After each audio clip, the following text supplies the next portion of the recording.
여러분 이어서 165페이지부터 진도를 나갈게요. 자, 165페이지.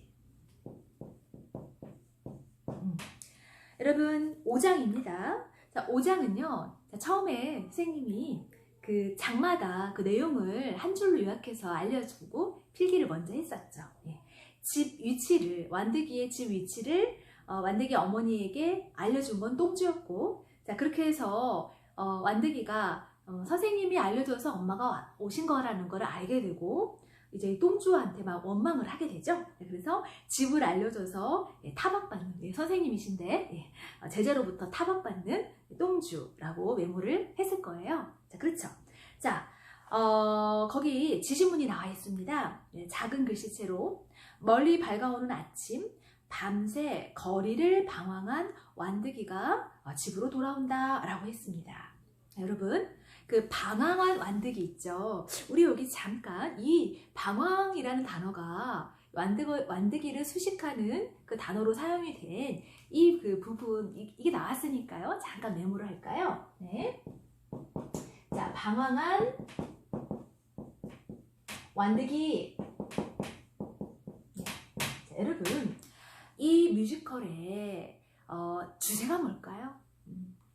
이 소설의 주제가 뭘까요? 예.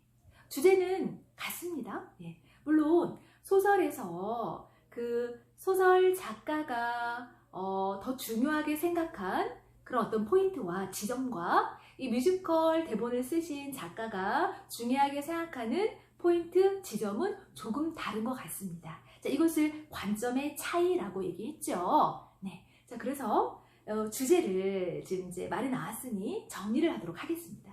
자, 주제는요.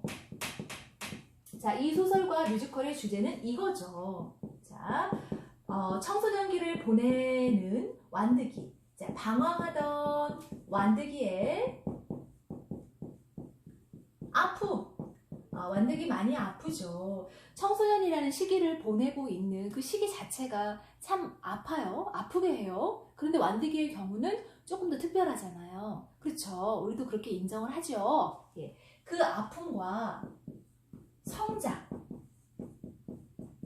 네. 중요한 것은 성장이겠죠. 그렇죠? 성장입니다. 네. 단순히 아프다, 힘들다, 뭐 이런 그 아파하고 힘들어하는 완득이의 모습만 장황하게 보여주는데 그 소설이, 뮤지컬이 거기에 그치는 것이 아니죠. 자신의 그 뭐라고 할까요? 자신 앞에 어떤 시련, 그 난관, 어려움, 뭐 이런 상황의 어떤 그 열악함, 이런 것들을 완득이가 인정하고 받아들이고 그리고 극복하려고 하는 그 의지가 아주 생생하게 그려져 있죠. 그거 성장하는 모습이 나와 있죠. 자, 그렇게 해서 아픔도 아픔이지만 아픔과 성장, 이것이 주제가 되겠죠. 그렇게 해서 완득이처럼 완득이와 같은 시기를 보내고 있는 바로 우리 여러분들에게 어떤 의미가 있게 되겠죠. 의미 있는 소설이 뮤지컬이 될 수가 있는 거겠죠. 그렇죠? 그리고 여러분들 또한 여러분들 시기에 그 또래의 이야기를 지금 하고 있기 때문에 훨씬 더 감정이입도 잘 되고 이해도 잘 되고 그리고 느끼는 바도 아마 이런 선생님과 같은 어른보다도 여러분들이 더 많은 것을 느끼게 될 거예요. 그렇죠? 자, 그런데 여러분 이제 좀 뒤에 가수 선생님이 다시 얘기를 하겠지만 이 소설가와 이 뮤지컬 대본을 쓰신 그 작가님과 관점의 차이가 약간은 있는 것 같습니다. 선생님이 판단을 할 때 선생님의 판단만은 아니죠. 네. 이 뮤지컬 작가님은요, 이 성장의 과정에 조금 더 중요성을 포인트를 두었어요. 그래서 이 소설에서는 완득이의 어떤 그 챔피언과 같이 그 치르는 그 경기에 대해서도 소설에서는 굉장히 간략하게 서술하고 끝낸 거에 비해서 이 뮤지컬에서는요, 돈의 챔피언과의 그 경기 씬을 굉장히 장황하게 표현하고 그 경기하는 그 장면 완득이의 대사라든지 이런 걸 통해서 완득이가 달라지고 있구나. 이 링 위에서 돈의 챔피언과 붙고 그 힘든 그 경기를 치르는 그 짧은 그 시간 동안에 완득이가 이 의식이 막 성장하는 모습이 보여요. 완득이의 대사로 보여요. 그 부분에 대해서는 여기까지 얘기하고 그 장에 가서 다시 한번 자세히 보도록 하겠습니다. 자, 여러분 165페이지 보면은요, 자, 우리 영화에서 재밌게 봤던 그 장면을 이렇게 회상을 해보세요. 그 똥주 선생님이 그 쓰레기 봉투, 종량제 봉투 버리려고 이렇게 하다가 완득이가 막 그 성질을 부리면서 막 화난 표정으로 그 선생님을 막 잡으러, 예, 막 계단을 막 뛰어 올라오는 그 모습이 있죠. 예, 그 씬이거든요. 그래서 선생님이 똥주가 당황해서 막 자기 집 안으로 들어가고, 완득이가 왜 알려줬냐고, 왜 어머니한테 나 사는 곳을 알려줬냐고 막 이렇게 하고 그러죠. 예. 그런데 여러분, 자 보세요. 우리 소설에서는 어머니와 완득이가 처음 만났을 때 어머니가 완득이에게 준 선물인 운동화라는 소재가 소설에서는 등장하지 않았잖아요. 그렇죠? 예, 그 운동화 색깔은 우리 여기 보면 중간 부분에 보면 빨간색이라고도 나와 있고요. 예, 그리고 그 어머니와 완득이가 만났을 때 우리 뮤지컬에서는 아버지와 어머니의 대면까지도 상황을 만들어 놨잖아요. 그리고 어머니의 그 방문을 굉장히 불편하게 생각하시는 아빠가 그 어머니의 선물인 운동화를 바깥으로 던졌단 말이에요. 자, 그런데 그 중간 부분 밑에 보면은요, 똥주 선생님이 고맙게도요, 이 착하신 똥주 선생님이 완득이의 그 새 운동화를 찾아다 줍니다. 우리 그 똥주의 대사를 잠깐 보도록 하겠습니다. 자, 수로는 17번째 줄이죠. 챙겨 한 짝 마저 찾느라고 온 동네 다 뒤졌다. 네, 우리 여기 믿으실까요?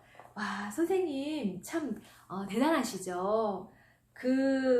잃어버린 그 운동화를요, 완득이도 찾지 못했는데, 찾아오지 않았는데, 이 선생님이 그 운동화를 준비한 완득이에게 준 그 엄마의 마음을, 그 정성 어린 그 마음을 잘 아는 똥주가 이것을 기억고 찾아온 거예요. 그렇죠? 자, 그래서 한 장마저 찾느라고 온 동네 다 뒤졌다에 밑줄 치시고요. 자, 거기다가 이렇게 쓰도록 하겠습니다. 여러분들 알죠? 이 완득이와 똥주의 관계가 앙숙 같아요. 서로 원수지간 같아요. 그렇죠? 그런데 사실은 이 똥주의 마음 저 깊은 곳에는 완득이에 대한 정말 각별한 뜨거운 애정과 사랑이 들어있어요. 우리 그거 다 느꼈죠? 그쵸? 네, 그래서 이렇게 쓰도록 하겠습니다. 완득이에 대한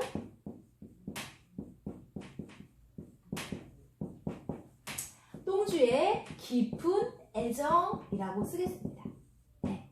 완득이에 대한 선생님의 깊은 애정을 느낄 수가 있는 바로 그런 문장이 되겠습니다. 자, 그리고 그 두 번째 줄에 사이라고 해서 잠깐 이 앞에 대사와 뒤에 이어질 대사를 잠깐 이렇게 휴지겠죠. 쉬어가는 사이라는 표시가 있고, 선생님이 계속 대사를 하십니다. 완드가 내 어머니, 자, 거기 밑줄칠게요. 완드가 내 어머니, 나라가 가난해서 그렇지 거기서는 배울 만큼 배우신 분이다. 여기까지 밑줄을 치겠습니다. 와, 여러분 기억하세요? 우리 영화를 봤어요. 완득이 영화를. 그때 이 대사 있죠.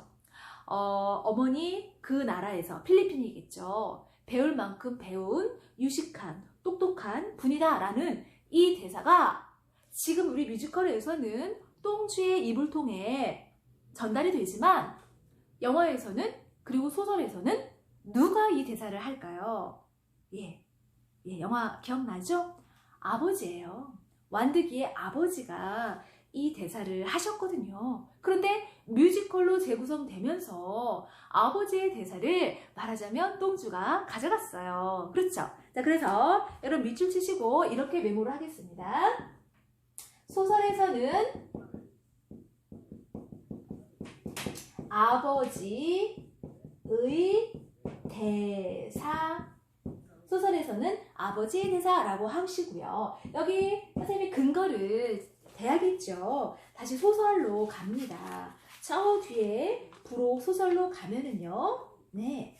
214페이지예요. 자, 여러분들도 잠깐 갔다 올까요? 자, 214페이지.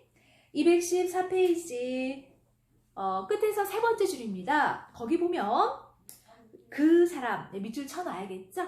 그 사람, 나라가 가난해서 그렇지. 거기서는 배울 만큼 배운 사람이다. 라고 네, 아빠가 말했습니다. 아버지가 말했습니다. 자, 알겠죠, 여러분? 자, 그러면 다시 교과서로 오겠습니다. 165페이지로 돌아오세요. 자, 그러면서 이렇게 말하죠. 똥주가 완득이에게 진짜로 들려주고 싶은 마음은 이거예요. 혹시나 세상 모두가 외면한데도 넌 그러면 안 돼. 어머니다, 내 어머니. 알았어? 이렇게. 이게 정말로 늘 그 장난과 농담으로 그렇게 대화를 하신 선생님이었지만 이 상황만큼은 굉장히 진지하죠. 그리고 이것이 완득이의 어떤 성숙, 성장을 이런 선생님의 대사를 통해서 완득이가 생각하는 시간을 가졌지 않았겠어요? 그렇죠. 이 이후로 이 선생님이 하신 이 말씀을 한두 번일까요? 자꾸 떠올리면서 그렇게 완득이의 마음을 변화시킨 어느 한 원동력, 뭐라고 해야 될까요? 요인? 이런 것들이 됐을 거예요. 이 선생님의 이런 대사가요. 이런 가르침이요. 그쵸? 네, 선생님은 역시 선생님이십니다. 여러분들 그렇게 생각하시죠? 네. 자, 그 다음 볼게요. 우리 이제 165페이지에 끝에 나와 있는 세 줄 지시문을 보도록 하겠습니다. 완득, 주위를 두리번 거리고는 밑줄 칠게요. 새 운동화로 갈아 신어본다. 한참이나 벗었다가 신어보기를 반복한다 라고 했습니다. 여러분 기억하세요? 처음에 엄마가 운동화 이렇게 내밀었을 때 완득이가 거부했잖아요. 요새 애들 이런 거 안 신어요 막 이렇게 하면서 필요 없다고 이렇게 거절했잖아요. 그런데 그때 완득이로부터 지금 여러분들이 봤던 이 대목에 이르기까지 지금 완득이는요 심리의 변화를 겪고 있는 거예요. 그렇죠? 네, 그래서 여러분 우리 밑줄 친 그 부분에다가 메모를 하도록 할게요. 자, 우리 이 소설에서 또 중요하게 짚어봐야 되는 부분이 완득이의 심리의 변화거든요. 네, 완득이가 어머니에 대해서 어떤 생각과 어떤 감정을 느끼는지 그 변화를 따라갈 줄 알아야 하고, 완득이가 자신의 이런 어떤 불행한 가족 환경에 대해서 가족 구성원들에 대해서 갖는 생각이 어떻게 변화하는지를 따라갈 줄 알아야 돼요. 그래서 이 상황에서는 완득이가 마음이 흔들리고 있어요. 자, 그것을 그냥 그대로 쓸까요? 자, 마음이 흔들리고 있는 완득. 마음이 흔들리고 있는 완득. 이 마음이 흔들린다는 것은 뭐겠어요? 어머니에게 조금씩 마음이 열리는 거겠죠. 어머니에게 열리는 마음이라고 볼 수가 있겠습니다. 자, 그러면 여러분 이제 페이지를 또 넘길게요. 자, 166페이지로 가겠습니다. 자, 166페이지에 상단에 보면 요약이 된 부분이 나와 있습니다. 이 뮤지컬 대본에서 6장과 7장이 요약이 되었어요. 자, 그 요약된 부분의 줄거리를 두 줄로 이렇게 표현하고 있습니다. 완득이는 어머니에게 쉽게 마음을 열지 못한다. 이렇게 흔들리고는 있으나 그래도 이 마음이 열리기까지의 과정이 조금 지속이 됩니다. 아무래도 시간이 더 필요한 것이겠죠. 그쵸? 네. 한편 담임 선생님의 부탁을 받은 체육관 관장은 완득이에게 킥복싱을 권유하고 완득이는 운동을 시작한다. 자, 그리고 이 부분에 윤화와 굉장히 이렇게 가까워지는, 친밀해지는 그런 내용이 예, 나와 있습니다. 여러분, 우리 이 뮤지컬에서는 또 소설과 다른 부분이요. 이 똥주 선생님이 체육관 관장하고 아는 사이여서 체육관 관장에게 완득이에게 킥복싱을 시킬 것을 권유한 것으로 그렇게 나와요. 이 부분 또한 소설과 다른 부분입니다, 여러분. 네. 자, 그러면 이제 8장이라고 써져 있는 부분으로 갈게요. 이 8장부터는 이제 하강 국면으로 전환이 됩니다. 그러니까 발단, 전개, 절정을 거쳐서 우리 중간 부분의 줄거리 6, 7장 부분이 절정에 해당한다고 했죠. 자, 이제 8장부터는 하강 국면으로 접어듭니다. 네. 그때 여러분 이 8장은요. 모란시장 국밥집이라고 해서 거기에는요. 어머니와 아버지 두 분이 나오고요. 두 분의 어떤 대화가 이루어지는데 그 대화의 주제는요. 완득이의 킥복싱.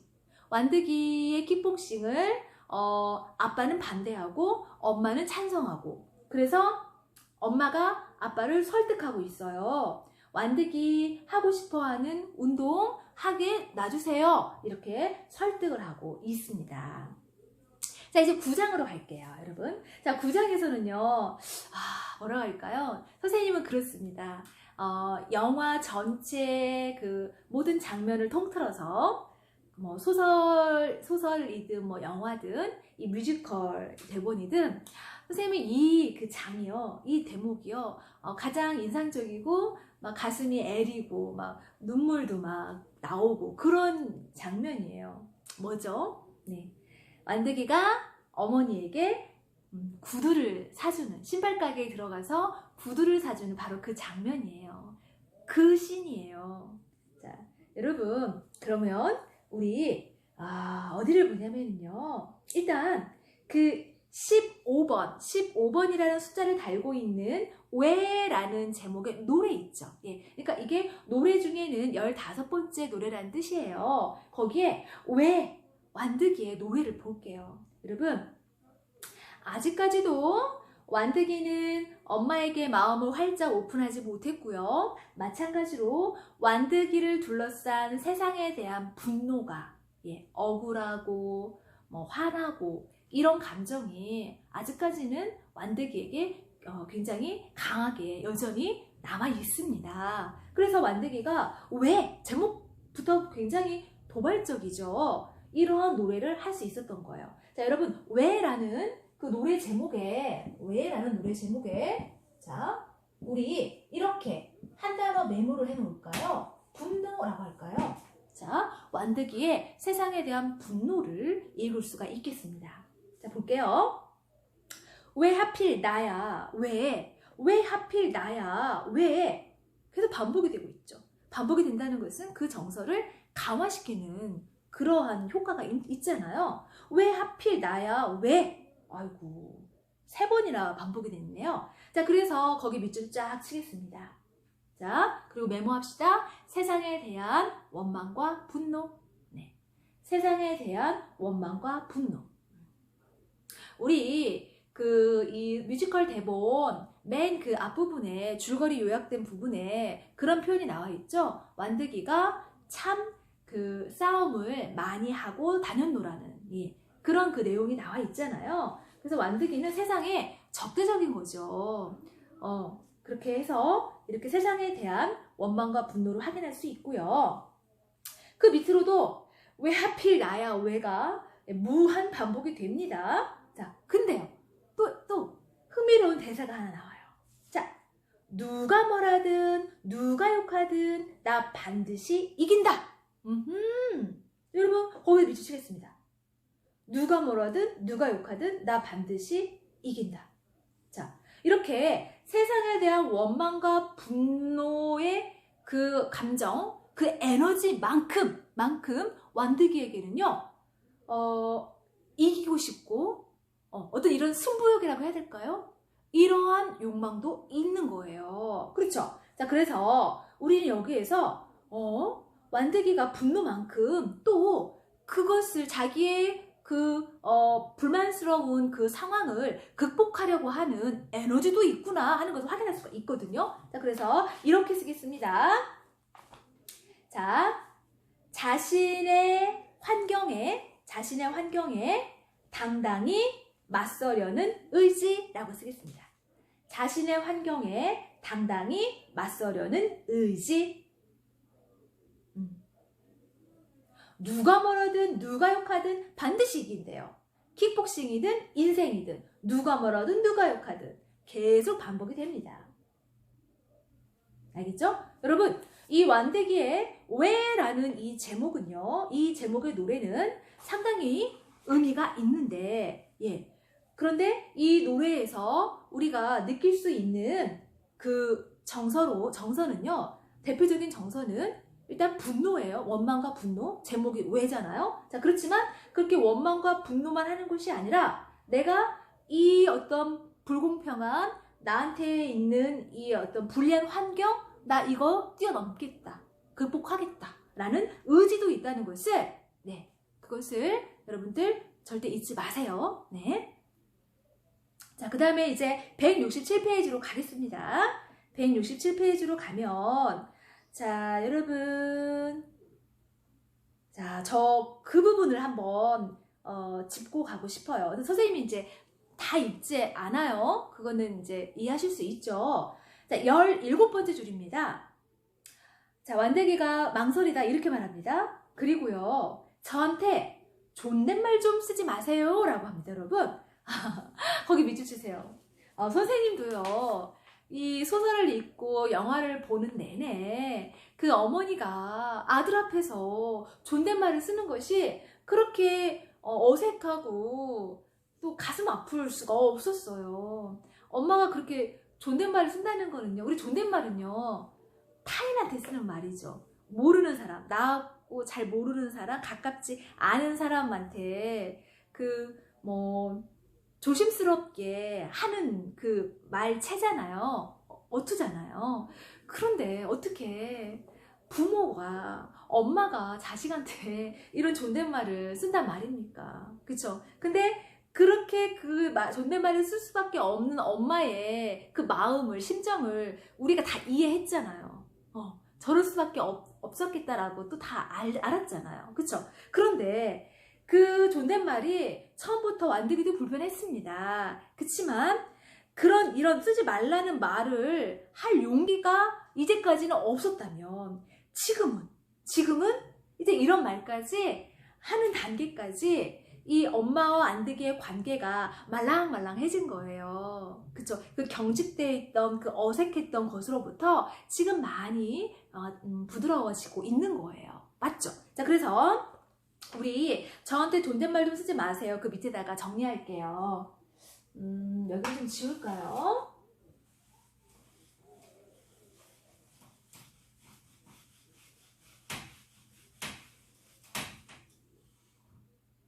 자, 완득이가 자, 어머니와 아들의 관계를, 여러분, 정상적인 어머니와 아들의 관계에서는 존댓말을 엄마가 아들한테 쓰진 않아요. 아들은 엄마한테 쓰지만요. 맞죠? 자, 그래서 이 관계를 받아들이기 시작했음을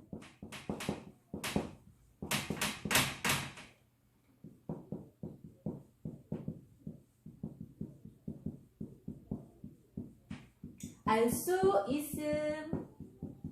있음이라고 쓰겠습니다. 자, 여러분, 저는 영화를 볼 때도 완득이의 이 대사가 참 따뜻하게 들리고 이 콧등이 좀 시큰해지더라고요. 그쵸? 그런데 여러분 상상해 보세요. 이 얘기를 듣는 엄마의 마음은 오죽했을까요? 그렇죠? 막 감동으로 막 눈물이 막 나려고 했을 거예요. 자, 그 다음에요, 여러분. 여러분들 밑줄 친 거로부터 하나, 둘, 셋, 넷, 5줄 내려옵니다. 자, 드디어 이 소설에서 아주 중요한 공간적 배경이 되는 신발 가게가 나타납니다. 자, 신발 가게에 동그라미를 쳐놓고요. 알겠죠? 자, 신발 가게에서 뭐 하겠어요? 완득이가 신발을 삽니다. 엄마한테 줄 신발을. 넘길게요. 자, 168페이지 보면은요. 네. 위에서 네 번째 줄. 완득이의 대사를 볼게요. 어머니의 단화를 가리키며, 어머니가 현재 신고 있는 그 굽이 없는 그 신발을 가리키며, 이렇게 납작한 거 말고요. 굽 있는 것으로 보여주세요. 이렇게 말했어요. 그리고 직접 찾아요. 엄마한테 신겨주고 싶은 신발을 본인이 또 찾아요. 그러면서 이거 괜찮겠네요. 이것으로 보여주세요. 라고 하고 있어요. 여러분, 이 완득이의 이 대사 그 옆에다가 또 메모할까요? 완득이의 마음을 잘 읽어야 돼요.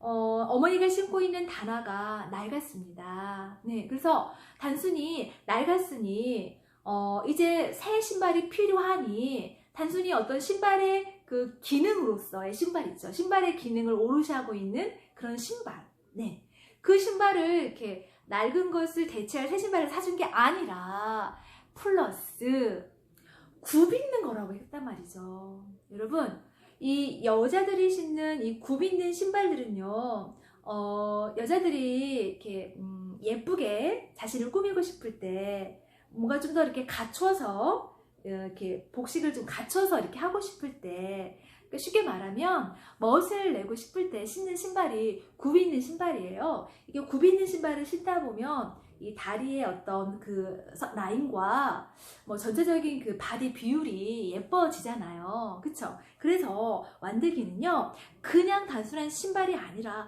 예쁜 구두를 엄마한테 선물해주고 싶은 거예요. 이 마음 보세요. 엄마에 대해서 이렇게 세심하게 신경을 쓰고 있는, 그쵸?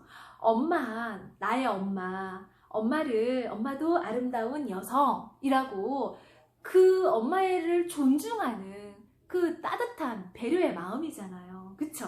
네, 그래서 그거를 이렇게 그 굽 있는 거기다가 쓸까요, 여러분? 이 굽 있는 신발이라는 것은 굽 있는 것. 자, 여기 밑에다가 쓰겠습니다.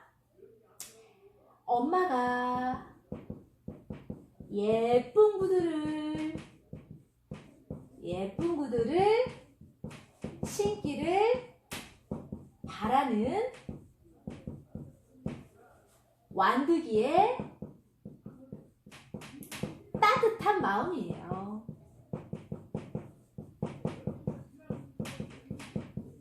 그렇죠, 여러분? 네. 자, 그런데 여러분, 그 가게주인이라는 분 있죠. 좀 아쉬워요. 이렇게 예의가 없어요. 그렇죠? 가게주인이 하는 말을 잘 봅니다. 가만 보니 저쪽 사람 같은데, 뭐야, 이쪽 저쪽. 이쪽이라고 하는, 저쪽이라고 하는 이런 어떤 그 대명사의 표현이요. 일단 이런 표현 자체가 조금 듣기에 거북하고, 이쪽도 아닌 저쪽이래요. 저쪽이라고 하는 것은 우리가 아닌, 우리하고는 다른, 반대의 어떤 부정적인 의미가 가미가 된 표현이잖아요. 그렇죠? 자, 그래서 저쪽 사람 같은데 거기다 밑줄을 치시고요. 자, 이렇게 메모를 하도록 할게요. 잠시만요. 그 저쪽 사람 같은데 거기 밑줄을 치시고 또 어디를 보냐면요. 밑에 가게주인의 대사가 또 하나 나와 있거든요. 거기 사준다고 할 때 얼른 신어. 학생이 예쁘고 좋은 것으로도 골랐네. 그런데 둘이 무슨 사이야? 거기 둘이 무슨 사이야? 거기 밑줄 치세요. 저쪽 사람 같은 데와 그런데 둘이 무슨 사이야? 이거 밑줄을 칩니다. 아니, 웬 관심이래요. 그쵸? 이게 선을 넘죠. 이 가게 아주머니가요. 둘이 무슨 사이면 그게 뭐 어때서요? 왜 궁금해 하는데요? 왜 뭐가 이상하다고 이런 질문을 하는 건데요? 정말 좀 불쾌한 그런 질문 아닙니까, 여러분? 자, 그래서 여러분들이 밑줄 친 그 두 부분 있죠? 자, 그거를, 자, 화살표를 빼서 이렇게 적도록 하겠습니다. 자, 그 부분과, 자, 두 개 밑줄 친 거. 자, 이거를 이렇게 적을게요. 다문화 가정과, 칠판이 흔들립니다. 다문화 가정과 외국인 노동자를 바라보는 거리감과 편견을 엿볼 수가 있어요. 그쵸? 그런데 이것은 비단 이 신발 가게 주인의 어떤 견해냐, 관점이냐라고 할 수가 있을까요? 비단? 다른 사람들은 아무도 안 그래? 아니죠. 아니죠. 이게 바로 어떻게 보면 우리들의 모습이기도 하지요. 네. 우리들의 어떤 편견이기도 하지요. 자, 그래서 이것은 사회의 모습이다. 사회의 일반적인 모습이다라고 해서 사회상이라고 볼 수가 있겠죠. 자, 여러분, 그러니까 이 소설은요, 이 뮤지컬은요, 단순히 청소년 시기를 보내고 있는 개인의 아픔과 성장을 그리는 것뿐만이 아니라 이런 굉장히 예민한 우리 사회 문제들이 있죠. 다문화 가정의 문제, 외국인 노동자들의 문제, 그리고 아버지가 장애인이시죠. 장애인 가정의 문제, 이런 것들을 포괄적으로 담고 있는 그런 소설이라고, 뮤지컬이라고 볼 수가 있겠습니다. 자, 169페이지로 가서요. 거기 위에서 세 번째 줄에 정말 이 가게 아주머니, 주인 아주머니 정말 끈질겨요. 또 그렇게 물어봅니다. 그런데 무슨 사이냐니까 하고 또 물어봐요. 끝까지 물어봐요. 정말 너무하시죠? 그랬는데 영화에서는 완득이가 그 아주머니의 질문에 대답을 해줘요. 어머니요 이렇게 말을 해줘요. 그렇죠? 그런데 소설에서는 말을 하지 않아요. 우리 여기 뮤지컬에서도 말을 하지 않아요. 그렇죠? 영화에서는 아주 다르게, 소설과 다르게 우리가 봤던 영화에서는 재구성이 들어갔다라는 것을 알 수가 있는 겁니다. 자, 여러분, 그럼 잠깐 여기서 멈추고요. 그 뒷부분 이어서 다음 시간에 나가도록 할게요. 수고하셨어요.